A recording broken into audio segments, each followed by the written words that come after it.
Hello, it's Greg Harrelson here with Century 21, the Harrelson Group, and as usual, I just like to send out some great real estate information to help you make good buying and selling decisions if you're thinking about doing something in the Myrtle Beach, South Carolina area or anywhere along the Grand Strand. So I wanted to talk about today, how do you sell your property for top dollar? I mean, the market's pretty good right now, and people are having great success at selling their properties.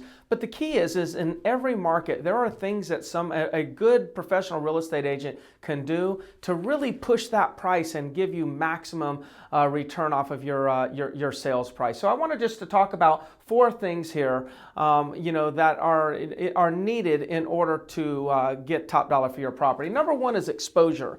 Exposure is critical. I mean, that's one of the things that you hire a real estate agent for. I mean, I like to say to people, it's like, you know what, the days of being a real estate agent are going away. Truly what I do now is I'm a marketing agent. My job is to market the property aggressively and give it maximum exposure. The more exposure your property has, the more demand that's created for your property, the more likely you're going to get a higher price. It's just economics 101, the law of supply and demand. If you have one property, that's your supply, and you have one buyer, then there's a certain amount of supply and demand, there's a certain amount of demand, and it's probably going to get you a certain price. But if you have that one property, supply, and I have 100 buyers, and they all like your property, now they're competing for your property, that's going to drive the price up. That's what we call exposure. So one of the things that you need to look for is you need to look for a real estate agent that has a great marketing plan and understands supply and demand and understands how to market aggressively to boost your exposure. There's a direct correlation to the exposure you get and the amount of money that you get at the end of the day in sales price. The second thing is photos. Listen, we all know that photos are important. All the buyers, even sellers thinking about selling, guess where they're going? They're going onto the internet and they're looking at multiple websites and looking at properties. A seller's looking at properties in the neighborhood to kind of see what their competition's doing. They're looking at photos. The buyers are on the internet looking in the community that they want to eventually move in. They're looking at the photos and determining which properties are they going to look at. I say it like this. People ask me all the time, do you do an open house? And I said, you know what? The reality is your house is now open 365 days, seven days a week for 365 days straight. And what I mean by that is on the internet, with the proper photos and video, people can actually view your home virtually every single day of the year, 24 hours a day. And so it's important that we have the best representation in photography. It's important that we have the best photos possible on the internet right from the get-go. And what I see, and the reason I bring this up is too many agents, and excuse me for a minute, but too many agents are grabbing one of these. These are called, iPhones or cell phones or smartphones, whatever you want to call it. Too many agents are taking their photos from their iPhone.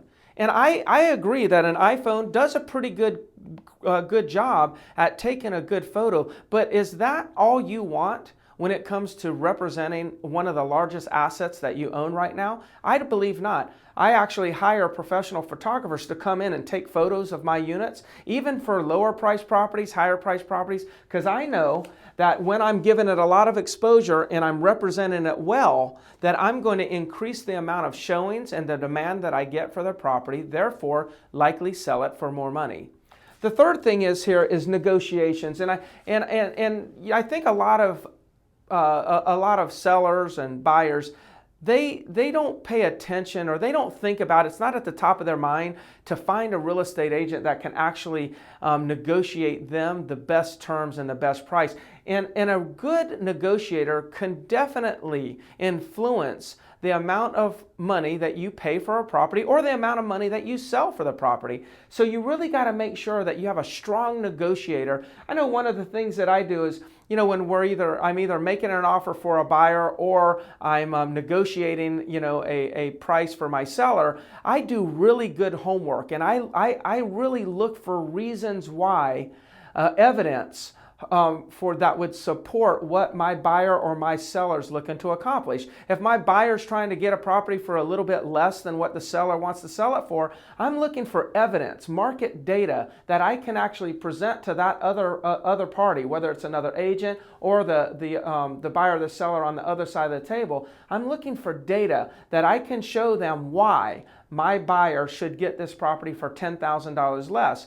And a lot of times that information, the other agent or the other person in the negotiation didn't have that information, and that information was the last bit of information they needed to compromise a little bit more. On the flip side, when I'm negotiating for a seller, I'm doing the same thing. I know what my seller wants to get for the property. I want to get top dollar. The seller wants to get top dollar. The buyer wants to get a little bit less money, right? They want to get the deal for a little bit less. Well, what I'm going to have to do is go find the evidence, the support, find the data that supports the value that we're asking, so I can present that in a negotiation and influence the other agent or the buyer to pay more money.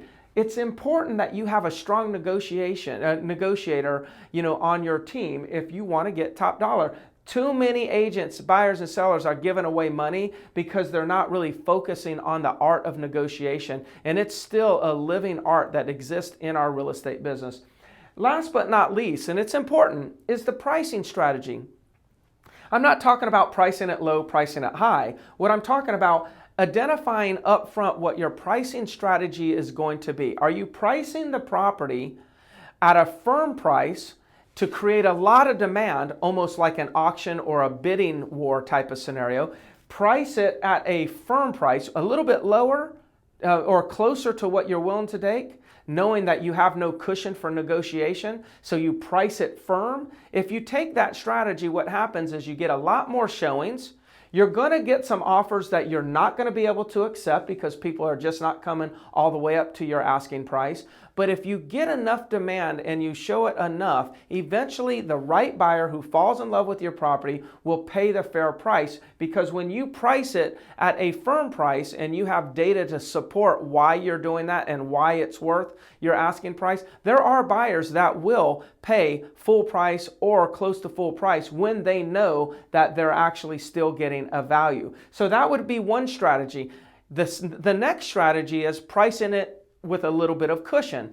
Now, if you price it with a cushion, that's still a viable strategy. Understand you may have fewer showings because it's priced a little bit higher, and you'll have fewer offers. But eventually, if it's still priced in the right range, you're going to get it sold. What's the biggest difference between pricing it firm and pricing it with a cushion? Let me tell you, it's time. It's time. It's like if you price it firm, maybe it sells in 30 days. If you price it with a cushion, maybe it sells in 3 months or 4 months. So you have to decide, what is the time frame you prefer to have your property on the market before it's sold. Price it accordingly. You're probably going to end up at the same place, and it's just the matter of how long it takes. So why did I put pricing strategy under how to get top dollar? It's not that you're going to get more money from the strategy. What you're going to do is you're going to save time. And some people believe time is money. So if saving some time, maybe selling it 2 to 3 months faster, saves you some money, then at the end, that's how you're getting top dollar. Again, for an aggressive agent like myself, I'm not really concerned which strategy you choose. I can sell it either way. So you're choosing the strategy based on how much time you want it to take to get the property sold. I hope this information helps. Top dollar, exposure, photos, negotiations, and pricing strategy are all going to influence whether or not you get the maximum out of your money. I'm definitely one of those agents that believe I have some good skills in all of these areas. So if you're looking for a great agent, please give us a call. I'm Greg Harrelson with Century 21, the Harrelson Group. My company is, of course, Century 21, the Harrelson Group. All of my agents are skilled and very knowledgeable on this subject matter and can help you. I would request that you subscribe at the end of this video. Subscribe to the YouTube channel, so as I produce additional information that I think would be important to buyers and sellers in the Grand Strand, you'd get that information, and hopefully one of the tips will save you some money one day. Again, Greg Harrelson, Century 21, the Harrelson Group. You have a great day.